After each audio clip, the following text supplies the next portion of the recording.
Hello friends, welcome back to my YouTube channel Raja Babu SSCN. I hope you are well. तो आज हम DSSB high court attendant के exam review के बारे में बात करेंगे, जो आपका फर्स्ट एंड सेकंड जून के दोनों का कंबाइन करके मैं बता दूंगा कौन कौन से टॉपिक से क्वेश्चन पूछे जा रहे हैं। वो आप प्रिपेयर करके चले जाना, उसी में से क्वेश्चन देखने को मिलेगा आपको। चलिए स्टार्ट करते हैं। फर्स्ट सेक्शन आपका हिंदी का खुलता है, तो हम हिंदी से ही स्टार्ट कर लेते हैं। तो हिंदी में क्या क्या क्वेश्चन पूछे जा रहे हैं। फर्स्ट आपका हिंदी में शुद्ध अशुद्ध के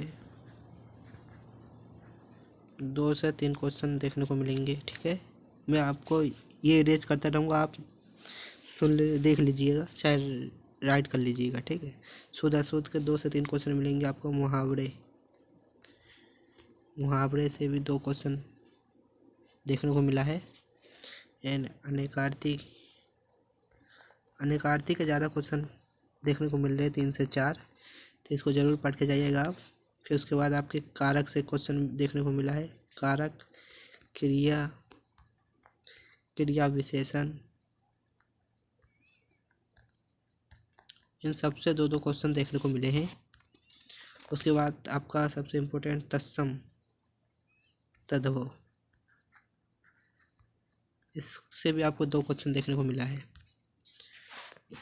पैसेज आपका हिंदी का इजी आया था, 5 क्वेश्चन थे इसके, इजी था, कोई भी कर सकता था इसको। ठीक है, पर फिर आपका पर्यायवाची से क्वेश्चन था, पर्यायवाची से 2 क्वेश्चन थे। ठीक, यही क्वेश्चन हिंदी से थे, मतलब कि हिंदी ओवरऑल इजी थी, तो आप इसको आसानी से कर सकते थे। वक्त आप ध्यान देना, अनेकार्थी पढ़ लेना। एंड ये क्या पूछे जा रहे हैं, और अनेकार्थी तत्सम तद्भव, ये इम्पोर्टेंट है। ये 3 से 4 क्वेश्चन देखने को मिल रहा है, तो इसको आप ज़रूर पढ़ के जाना। हिंदी में यही था। ठीक, अब आगे हम बात कर लेते हैं इंग्लिश के। इंग्लिश में कौन कौन से क्वेश्चन पूछे जा रहे हैं। इंग्लिश में आपको देखने को मिलेंगे साइनो 2 से 3 क्वेश्चन आ रहा है। साइनो में से एंटोनियम से आपके 2 क्वेश्चन देखने को मिला है, जिसमें आपका एक साइनो से ब्रीफ का था, एंड एंटो क्लियर का पूछा था एंटोनियम। ठीक, एक्टिव पैसिव से क्वेश्चन देखने को मिला है, active and passive. Active passive से 2 क्वेश्चन देखने को मिले हैं। डायरेक्ट इनडायरेक्ट से क्वेश्चन मिला है आपको, नरेशन से, डायरेक्ट एंड इनडायरेक्ट, इससे भी आपको एक क्वेश्चन देखने को मिला है। तो ये टॉपिक ज़रूर कंप्लीट पढ़ के जाना, इम्पोर्टेंट टॉपिक है ये आपका, active and direct indirect. Next आपका इडियम फ्रेज से आया है क्वेश्चन। इडियम फ्रेज से ये आपका एक क्वेश्चन आया था। प्रोवर्ब से एक क्वेश्चन देखने को मिला है। उसके बाद आपका एडजेक्टिव से आपके 2 क्वेश्चन आए थे। आर्टिकल के क्वेश्चन आए थे, इसके भी 2 थे, 2 से 3 थे शायद। ठीक, पैसेज इजी था, जैसे हिंदी का इजी था ऐसे इंग्लिश का भी इजी था पैसेज। इसके 5 क्वेश्चन थे आपके। ठीक, तो ओवरऑल बात करें तो इंग्लिश भी आपकी इजी ही थी, ओवरऑल इंग्लिश भी इजी थी और हिंदी भी इजी ही थी। ठीक, अब हम बात कर लेते हैं जीके की। नहीं, मैथ खुलेगा उसके बाद आपको, नहीं जीके ही खुलेगा। जीके की बात कर लेते हैं। जीके में क्या पूछा गया था।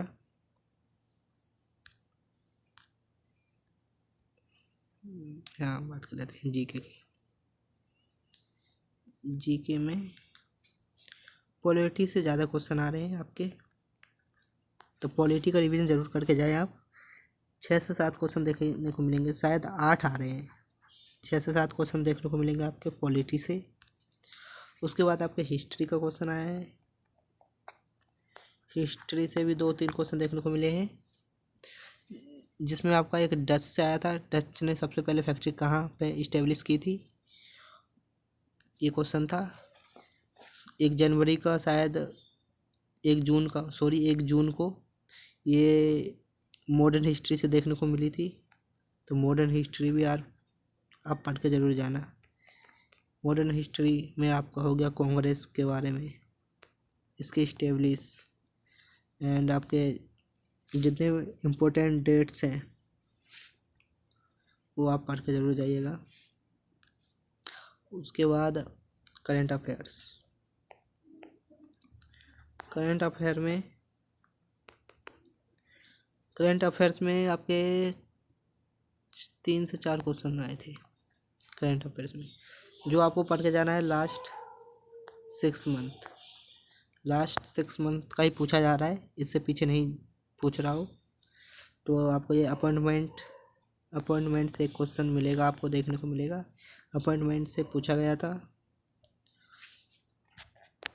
ये अपॉइंटमेंट से किसी का पूछा था, मिजोरम का शायद पूछा था, सीएम, मिजोरम के सीएम के बारे में पूछा था शायद।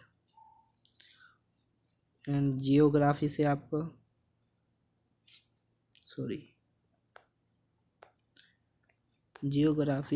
देखने को मिले हैं, एक क्वेश्चन देखने को मिला था डैम से, वो भी।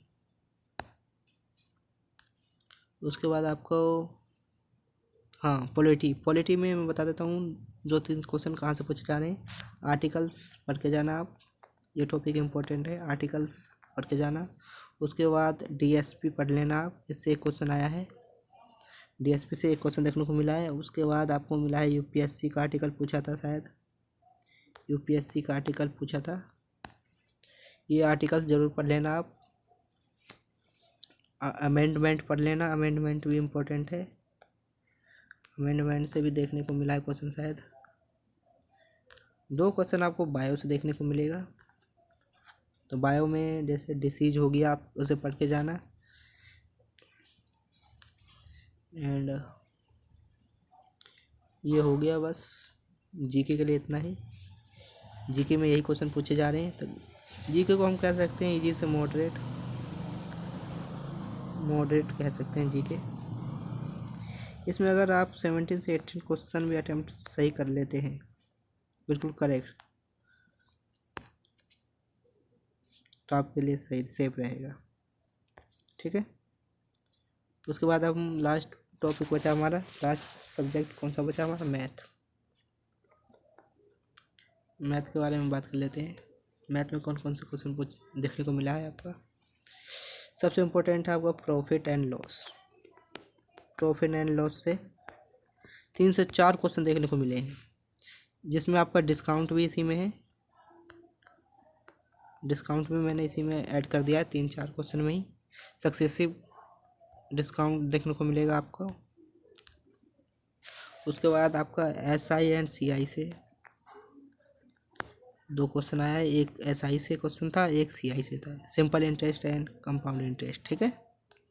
उसके बाद आपका आया था मेंसुरेशन में आपका स्फेयर से क्वेश्चन देखने को मिला है। फिर एरिया ऑफ रोम्बस पूछा गया है, रोम्बस, ठीक, एरिया ऑफ रोम्बस जिसका फॉर्मूला आपका है 1/2 डायगोनल 1 और डायगोनल 2 मल्टीप्लाई। ठीक।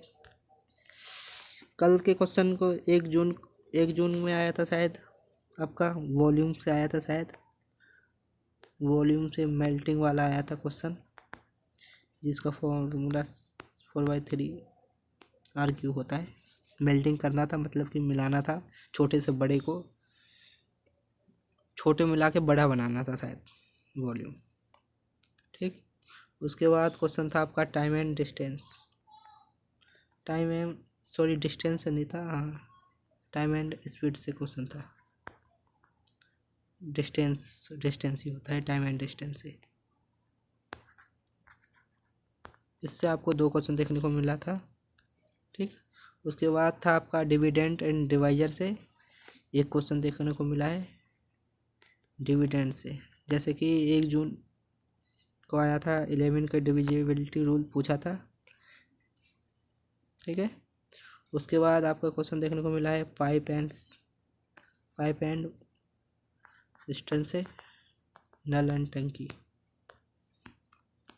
टंकी से।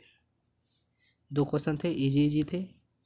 जैसे था कि ए 6 घंटे में चालू होता है, बी इतने टाइम लेता है, तो दोनों मिलके कितनी देर में टंकी भरेंगे, ठीक है। एंड और सिंप्लीफिकेशन से था क्वेश्चन आपका, सिंप्लीफिकेशन से 2 क्वेश्चन थे। एंड टेबल वाला मतलब कि डाटा इंटरप्रेशन, डाटा टेबल बना था, मतलब उससे भी इजी क्वेश्चन पूछे जा रहे हैं। उसमें से एक क्वेश्चन आया था आपका डाटा इंटरप्रिटेशन से। और कोई टॉपिक रह गया? बस यही टॉपिक थे, इनसे क्वेश्चन पूछे जा रहे हैं। आप इन टॉपिक को पढ़ के जाइएगा, इसी में से क्वेश्चन देखने को मिलेगा आपको।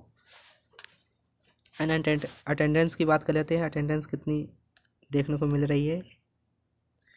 तो अटेंडेंस आपको देखने को मिला है, कैंडिडेट ने बताया कि अटेंडेंस, कैंडिडेट का DSSB ने ट्वीट करके बताया है कि 1 जून की अटेंडेंस एंड 2 जून की अटेंडेंस आपका 23% था, 23% से 24% तक है, जिसमें 3100 कैंडिडेट को बुलाया जा रहा है एग्ज़ाम के लिए, जिसमें से आपके 731, 784 इतने ही कैंडिडेट आप आ रहे हैं एग्ज़ाम देने के लिए आ रहे हैं। तो आपका 23 से 24% अटेंडेंस है आपका, ठीक है, इस एग्ज़ाम में।